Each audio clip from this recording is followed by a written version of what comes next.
যে কোনো সংখ্যাকে 12 দ্বারা গুণ।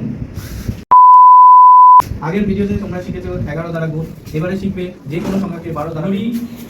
এটা একটা অঙ্ক, 1 নাম্বার। 8 দুগুণী 16, 16 6 বসাবো, হাতে কত 1।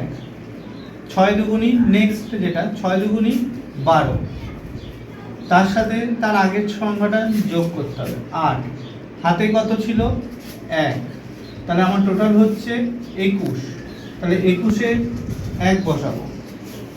4 দুগুণী 8, তার আগের সংখ্যা 6, তারপরে হাতে কত ছিল 2, তাহলে 8 আর 2 10 আর 6 16, 16-র 6 বসবে, 1 থাকলো হাতে।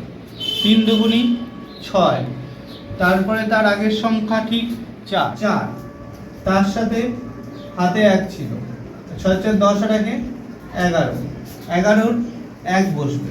এইবার লাস্টের সংখ্যা যেহেতু কিছু নেই তাই 3 আর এই যে 1 ছিল সেটা যোগ করে হয়ে গেল 4, হয়ে গেল। এটা হলো অ্যান্সার। কোনো সংখ্যাকে 12 দ্বারা গুণ করলে তাহলে আমি যেমন এটা করেছি 3 4 6 8 ইন্টু 12, এটার অ্যান্সার বেরোবে 41616। বাবা